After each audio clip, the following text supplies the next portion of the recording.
Why, hello there. Today is day 168. That is 168 days until Elden Ring comes out on January 21st, 2022. And today is Friday, which means a new Elden Ring tweet, and it's not a bad one. There's some implications. So let's get into it. So this is the tweet from Elden Ring. They have retweeted fan art by @ShyGuys on Twitter, and it's captioned with a duel of gold and red. And the fan art here is really awesome. So props to Shy Guys. I really like it. It looks really cool. So I think, and we've mentioned before, that I am operating under the assumption that Bandai Namco has gotten stuff like item descriptions or story summary stuff or whatever from Software, and that they are finding pictures and fan art to sort of pair with it to give shoutouts to the community, which I think is a cool idea. And the caption for this week was a duel of gold and red, and it goes with the Valkyrie. Now, a sort of straightforward interpretation is that it's referring to the major colors of the Valkyrie. She's wearing this like golden armor, and she has red hair and this red cloak.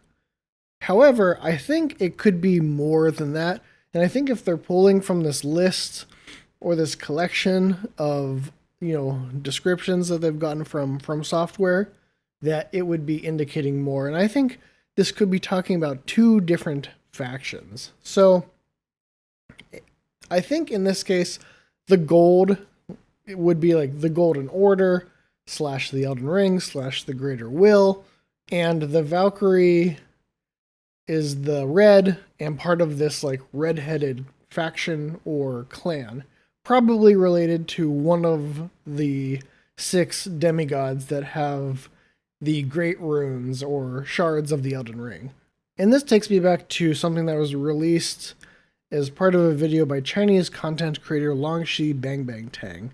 And in the video translated to Reddit, there's mentioned that the red-haired giant was badly wounded in battle, and that his faction is characterized by red hair. And then there's also a faction characterized by white hair, and these are two big factions, and they have a similar ancestor, but they've split up. And this was something that I, at the time, didn't put too much stock into because I already knew that gold was sort of a big thing, and that was more of the defining trait of a lot of the major characters. So I didn't take much stock into it, but I'm revisiting it now, this information now, with Elden Ring's recent tweet. And could it be that the Valkyrie and the big lad with red hair are in fact part of a faction, related to the same demigod, part of that group, and that, if the white-haired faction, there's a lot of white-haired characters, so it may not be a white-haired faction as much as, those representing the gold. Is this red-haired faction somehow in opposition to, like, the Golden Order and the sort of the status quo and what's been happening? And if so, does that have anything to do with the shattering, or is it simply an aspect of the squabbling between the different demigods? I'm not sure. We know that who shattered the Elden Ring is sort of this big mystery that unfolds, so I don't think that Bandai Namco would put that out there so plainly, but I do think that seems likely from this tweet that this red-haired, red-cloaked faction is sort of a major faction in Elden Ring, and that they're related to a certain demigod in, a certain region. And, with this squabbling and these political tensions, that they probably bring with it their own philosophies, their own point of view, and they may, for whatever reason, think that the Elden Ring needed to be shattered, or that the Golden Order was somehow wrong, or there was something wrong with the system in some way. I'm not totally sure, speculation at this point, but I think that could be a direction that it goes in. And I'd be curious to hear your own thoughts and comments. And I want to bring up one more thing, is that not so much the big lad, but the Valkyrie, and then in the gameplay trailer we see the giant with the corpse-like eyes, He's got the braided beard and hair, and his hair is also not as intensely red, but also red.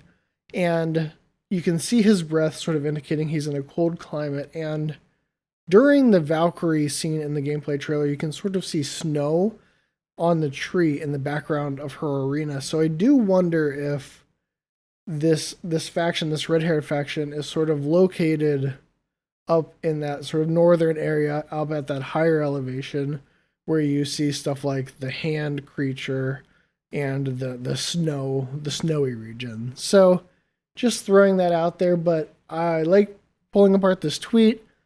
These are some implications that I'm reading from it.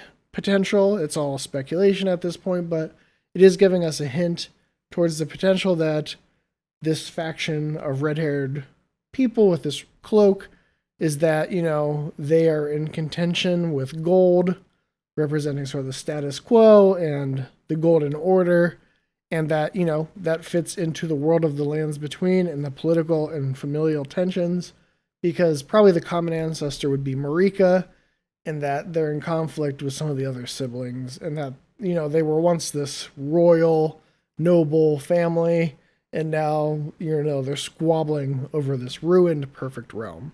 So those are my thoughts. Let me know in the comments once again what your thoughts are. And, you know, I decided to wait until Elden Ring tweets come out on Friday to make a video. I think is nice to talk about them as they come.